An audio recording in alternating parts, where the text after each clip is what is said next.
Não estamos sempre a tempo. Seriam umas 9 horas da noite. Como sempre, não estava mais ninguém no escritório, apenas eu, atolado em relatórios e contas para apresentar. Mais um dia normal, ou pelo menos assim pensava. Lá fora chovia como se o mundo fosse acabar. Olhei para a janela e por momentos distraí-me com as gotas grossas da chuva a baterem como se fossem pedras no vidro. Inspirei fundo e voltei a afundar-me nos relatórios.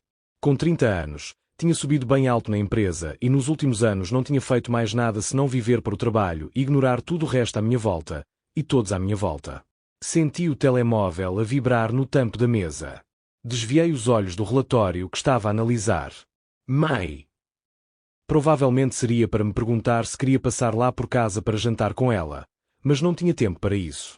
Rejeitei a chamada e respondi com um SMS automático. Ligo mais tarde.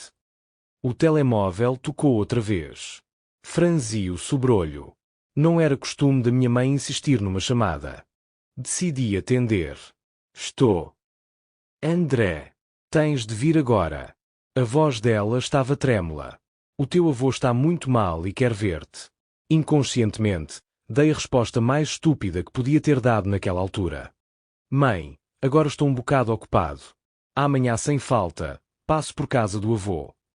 Seguiu-se silêncio. Do outro lado apenas ouvi o respirar da minha mãe, e depois desligou a chamada. Fiquei durante alguns segundos a olhar para o ecrã do telemóvel e dei-me conta da burrada que tinha feito. Preferia 1000 vezes que ela barafustasse comigo, que ralhasse ou gritasse, mas aquele silêncio atingiu-me como um soco no estômago. Que raio estava eu a fazer? Não tive coragem de devolver a chamada e enviei uma mensagem rápida a informar que estava a caminho. Desliguei o computador e as luzes e aventurei-me pelos corredores do complexo de escritórios onde trabalhava. Procurei a chave do carro no bolso. Os passos solitários ecoavam no corredor vazio e apercebi-me da solidão que tinha sido a minha vida nos últimos anos. Lá fora chovia torrencialmente. Desci no elevador até à garagem e dirigi-me ao carro. Era o único que ainda ali estava. Levei a chave à fechadura e comecei a sentir a mão a tremer. A respiração começou a acelerar e por momentos pensei que ia hiperventilar. Que raio! O coração saltava-me no peito e ecoava-me nos ouvidos. Não acertava na fechadura do carro e as lágrimas começavam a escorrer-me olhos abaixo. Pela primeira vez em muito tempo encarava a inevitabilidade de que em breve perderia o meu avô. Inspirei fundo, limpei as lágrimas e entrei no carro. Liguei o motor, engatei a primeira e segurei no volante com tanta força que os nós dos dedos ficaram brancos. Formou-se um novelo na garganta e engolir a saliva tornou-se um pesadelo. Comecei a sentir culpa e remorso pelo péssimo neto que fui nos últimos tempos, e como que por castigo comecei a ser invadido pelas maravilhosas recordações que tinha do meu avô.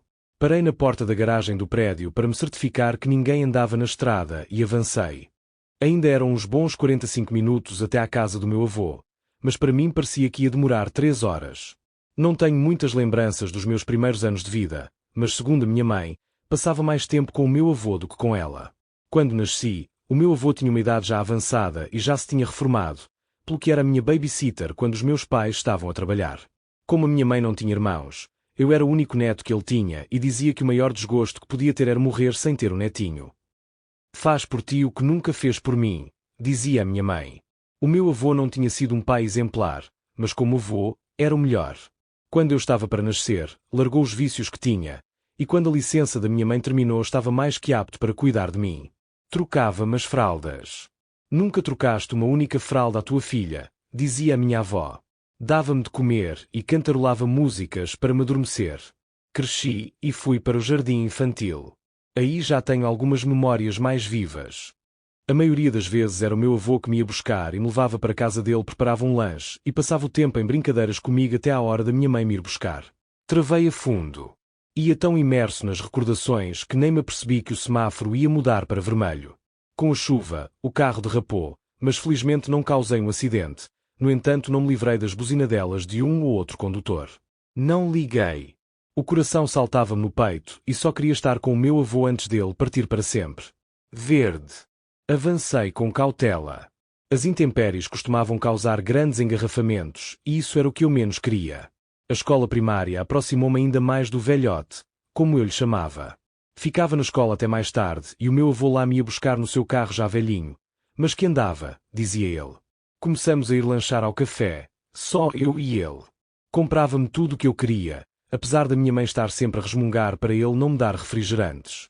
Ele olhava para mim, sorria e piscava o olho, encolhendo os ombros. Sorri com aquela lembrança de um tempo que não conseguia recuperar mais. Foi com ele que aprendi a nadar, a andar de bicicleta e os primeiros toques na bola foi ele que me ensinou. Era a figura masculina que eu tinha como referência, uma vez que meu pai passava muito tempo no estrangeiro em trabalho. Os domingos eram para almoçar em casa dos meus avós e à tarde, lá ia eu com o velhote em passeio, pelos caminhos da aldeia à cata de amoras quando era o tempo delas, para a minha avó fazer compota. Soltei uma risada. Não gostava muito da compota de amora, mas aquele tempo que passava com o meu avô valia por tudo. Levava sempre uns bolinhos e um sumo para lancharmos antes de regressarmos a casa, e aproveitava para me contar histórias mirabolantes pelas quais ele tinha passado, desde correr atrás de um comboio para o apanhar enquanto fugia do pai da namorada, até ter enfrentado sozinho uma alcateia de lobos e os ter virado do avesso. Chegou o segundo ciclo e a vida pegou-me uma rasteira quando meu pai morreu com um ataque cardíaco fulminante. Foram tempos duros, sobretudo para a minha mãe, mas o meu avô esteve sempre lá. Mesmo não precisando, porque eu já me achava um homem, ia buscar-me de vez em quando à escola e continuávamos a ir lanchar ao cafezinho que ele frequentava desde sempre. Porra, vejo uma fila de luzes lá à frente. Trânsito. Provavelmente um palerma não se lembrou do temporal e causou um acidente, e por causa disso posso chegar tarde demais. Abanei a cabeça. Quem tento enganar? Quero culpar os outros. Agora estou com pressa. Até agora não me preocupei com isso. Achava que estava sempre a tempo, que iria amanhã ver o meu avô, mesmo quando ele me ligava a pedir que passasse lá por casa porque me queria ver. Mas o amanhã nunca chegava. Por favor, andem lá para a frente. Entrei no secundário e com essa fase veio a idade da parvalheira.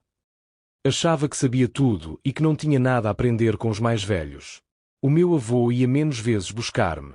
A saúde dele começava a piorar, mas às vezes, quando eu saía, lá estava ele, visivelmente mais debilitado, mas com aquele sorriso rasgado no rosto magro, a acenar-me quando eu atravessava o portão. E eu, casmurro, bufava, enfiava os olhos no chão e entrava mais que depressa no carro. Até amanhã, meninos, dizia o meu avô aos meus colegas que ou se riam, ou cumprimentavam de volta. Não precisas de falar com eles, resmungava eu quando ele entrava no carro.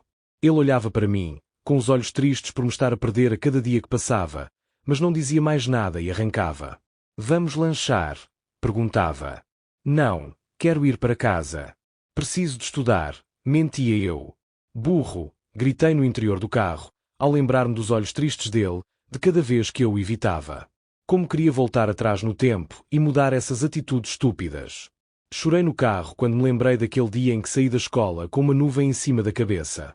O meu avô notou que alguma coisa se passava, mas não disse uma única palavra. Arrancou o carro e parou junto ao café onde costumávamos lanchar. Quero ir para casa, disse acabrunhado. Espera aqui. Saiu do carro e foi ao café. Lembro-me de o ver muito debilitado, curvado pelos anos que tinha em cima. Regressou com uma saca na mão. Não disse nada e arrancou. Onde vamos? Perguntei. Dar uma volta, respondeu ele. Fomos até perto da praia. Como o tempo ainda estava frio, não havia muita gente por perto. Saímos do carro e sentamo-nos num banco que havia junto à marginal. Tirou 2 bolos e 2 latas de sumo. Não tenho fome, disse eu. Come qualquer coisa, anda. Forcei-me a enfiar alguma coisa pela garganta abaixo, mas sentia um nó tão grande que a comida me arranhava. Ao fim de algum tempo, o meu avô lá perguntou: então, rapaz, o que se passa? Nada, respondi. Podes enganar quem quiseres, mas a mim não me enganas, disse ele num sorriso. Conta aqui ao velho, é por causa de uma rapariga. Não consegui responder, o que confirmava o que ele dizia. Tinha talvez 12 ou 13 anos e uma namorada que eu achava que ia ser para toda a vida, mas ela acabou comigo e aquilo foi um golpe duro no coração de um rapaz que pensava já ser um homem. Sim, respondi por fim. O meu avô sempre foi um brincalhão e estava à espera que me dissesse que havia muitos peixes no mar, ou que ela é que ficava a perder, mas não. Ficou em silêncio por uns instantes, a olhar o horizonte enquanto as lágrimas me começavam a escorrer rosto abaixo. Ele olhou de canto e viu como eu estava. Passou o braço pelos meus ombros e puxou-me para ele. Vá, chora à vontade, disse baixinho. Podes chorar aqui comigo, mas quando sairmos daqui, quero-te de cabeça erguida. Um homem não pode dar parte de fraco, nunca. Deves guardar os teus sentimentos para ti e aguentar. Esse é o nosso fardo, meu rapaz. Lembro-me de chorar muito no colo do meu avô, e ele ali ficou, comigo, a abraçar-me. Foram as palavras mais sábias que ouvi em muito tempo. Os domingos com o meu avô eram cada vez mais raros, até que se resumiam a um por mês, ou nem isso. Almoçávamos e eu estava sempre com a pressa atravessada para ir para casa, enfiar o nariz no computador ou no telemóvel. Outras vezes nem íamos almoçar à casa dos meus avós.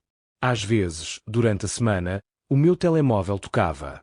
Era ele, a querer falar comigo porque tinha saudades do netinho.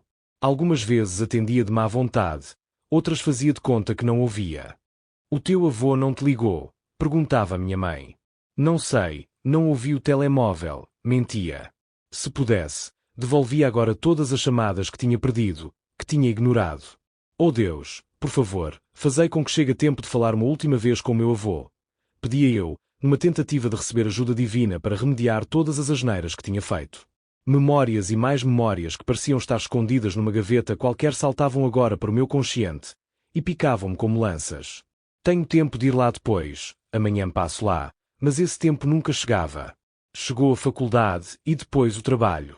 Comecei a querer subir na empresa e as visitas aos meus avós eram resumidas a umas vezes por ano. Quando vais ver os teus avós? Perguntava minha mãe. Hoje não dá. A ver se no fim de semana passo por lá. Mas o fim de semana era passado a fazer horas extras no escritório, ou então a fazer nada. Olá André, como estás menino? Avô. Já não sou um menino, e agora não posso atender, respondia eu, atolhado em contas, relatórios e trabalhos. Depois ligo. Está bem, respondia ele, com uma tristeza na voz que eu ignorava. Para todos os efeitos, um avô devia estar contente por o neto estar a subir na vida, não é verdade? Não é. Ele sabia que eu gostava dele, mas naquele momento tinha de me concentrar no trabalho e na empresa, se queria ter sucesso. De certeza que ele ia entender. De certeza. Dei 2 socos no guiador do carro e soltei um grito. Eu também sabia que ele gostava de mim, que me amava mais que tudo, mas mesmo assim ele fazia tudo para o demonstrar. E eu, o que fiz para retribuir? Nada, simplesmente, nada. E agora podia ser tarde. Vamos lá, andem para a frente. Passei a placa que indicava o nome da aldeia onde estava a casa dos meus avós. Estava nervoso e com receio de chegar tarde. A casa não estava longe, mas os caminhos eram estreitos e sinuosos e com aquele temporal era preciso andar devagar. Mas tempo era algo que eu não tinha, não mais. A saúde do meu avô começou a deteriorar-se rapidamente. Os anos começaram a cobrar o que lhes era devido e deixou de conduzir. Pouco saía de casa a não ser para ir ao médico e pouco mais. O teu avô perguntou outra vez por ti, André, resmungava minha mãe quando me ligava. Ele está bastante mal e quer ver-te. Passa por lá. Quando tiver um bocado passo por lá, mãe. Prometo. Estou quase a terminar um projeto que não pode esperar. O teu avô também não pode esperar. Lembra-te do que te digo, disse a minha mãe visivelmente chateada. Ele sempre fez tudo por ti, sempre te tratou como um príncipe, e tu estás sempre a ignorá-lo. Quero ver se no fim te constroem uma estátua à entrada dessa empresa. Não é nada disso, respondia eu. Um dia vais arrepender-te, filho, e aí vai ser tarde, dizia a minha mãe, como que vaticinando este momento. Por favor, avô, aguenta. As lágrimas escorriam como uma cascata pelo meu rosto. Culpa e remorso remoíam-me por dentro. Lembrei-me de uma passagem do filme Karate Kid 2, quando o pai do mestre Miyagi morreu e o mestre estava a olhar o pôr do sol, e então o seu discípulo, Daniel-san, o abraçou e lhe disse que o importante era que no fim, no último momento, ele esteve lá. Esperava que da mesma maneira me pudesse redimir, e no último suspiro do meu avô, eu estivesse lá. Um dia frio, estava eu a sair para almoçar quando ouvi alguém chamar o meu nome, André. Voltei-me e vi o meu avô, magro, curvado, apoiado numa bengala, mas com um sorriso que na altura ignorei. Avô, que estás aqui a fazer? Olha, tinha uma consulta no médico, a avó. Está em casa. E vieste sozinho? Perguntei-lhe com tom reprovador. Já viste o frio que está? Como é que vieste? Vim de táxi, respondeu. E como vais para casa? Depois vejo. Olha, e se fôssemos almoçar os dois? Há algum tempo que não passas lá por casa. O meu telemóvel tocou. Sempre a merda do telemóvel e do trabalho. Olhei para o visor. Era o meu patrão. Tinha de atender, certo? Ainda não estava seguro na empresa e tinha de mostrar trabalho. De certeza que o meu avô ia entender, afinal, que avô não quer que o neto atinja sucesso, não é? Não, não é. O meu avô não merecia o que eu fiz a seguir, e o qual nunca me perdoarei. Atendi o telemóvel e ouvi uma reprimenda do meu patrão por ter o relatório atrasado. Ouvi-o a descarregar a fúria em cima de mim, enquanto o velhote aguardava com um sorriso no rosto, esperançoso que eu aceitasse o convite dele e passasse um bocadinho com ele, o bocadinho que tinha falhado durante tanto tempo. Mas ainda estava a tempo, pensava. Avô, tem de ficar para outro dia, disse-lhe, colocando o telemóvel no bolso. E não almoças? Hoje não tenho tempo. Marcamos para a próxima semana. Ele colocou o sorriso mais triste que eu vi, os olhos ficaram vermelhos e acenou que sim. Dei-lhe um beijo no rosto enrugado, virei costas, deixando-o ali, sozinho e de certeza triste, e entrei novamente no edifício de escritórios. Como pude fazer isso? Será que o trabalho vale tudo? Teria custado muito tirar um bocado para almoçar com o meu avô? Nem me apercebi do sacrifício que ele deve ter feito para ir ter comigo, para estar comigo aquele bocadinho. A próxima semana nunca chegou. A minha mãe ligou-me dias depois a dizer que o meu avô tinha sido internado por conta de uma pneumonia. Ele também não tem cuidado nenhum, respondi eu, ignorando o facto de que se calhar apanhou a pneumonia porque num certo dia decidiu arriscar a saúde precária que tinha para passar algum tempo com o neto. A partir daí, foi sempre a piorar. Passava o tempo entre o hospital e a casa. Ainda o fui visitar algumas vezes ao hospital e por momentos os olhos dele brilhavam, como se valesse a pena aquele sofrimento por que estava a passar, mas que fazia com que eu estivesse ao lado dele. A última vez que estive em casa dos meus avós com ele foi no seu aniversário, há 3 meses, quando fez 95 anos. Já mal andava e respirar era uma tortura para ele, mas enquanto ali estive, não quis que saísse da beira dele mal consegui dar-lhe atenção, sempre atento à porcaria do telemóvel, para não perder nenhuma chamada, caso ela chegasse. Olhava para o meu avô e achava que ele estaria sempre ali. Nunca pensei que um dia poderia ser a última vez que estaria com ele. Ficaram as promessas que iria mais vezes visitá-lo, e até levá-lo a dar uma volta, mas isso nunca aconteceu. Cheguei à casa dos meus avós, parei o carro e saí a correr. Abri a porta de casa. Avô! Chamei, na esperança de que ele me ouvisse. Entrei derrompante no quarto onde ele estava deitado. A minha mãe estava aos prantos, a minha avó segurava-lhe a mão, mas a vida já o tinha abandonado momentos antes. Olhei à volta, em choque. Vi as fotografias de nós os dois, espalhadas pelo quarto, memórias que não regressariam mais, histórias que não seriam mais partilhadas, palavras que nunca mais serão ditas. Ajoelhei-me ao lado da minha mãe e abracei-a. Não soube reconhecer se ela estava sentida comigo ou não, mas se estivesse, teria toda a razão. Falhara como neto, falhara como filho. Aguentou mais do que era possível, disse a minha mãe. Queria ver-te mais uma vez antes de partir. Nunca mais vou ver os olhos do meu avô, nunca mais vou trocar risadas com ele, nunca mais o vou compensar do tempo que devia ter passado com ele e não passei. Não aguentei e desfiz-me em lágrimas. Lágrimas essas que de nada valiam. O que agora lamentava, devia tê-lo feito antes, enquanto meu avô vivia. Agora, esses tempos estão para sempre perdidos. Valerá a pena sacrificar a família, seja pelo que for? Não. E desde aí, nunca mais me esqueci que não estamos sempre a tempo.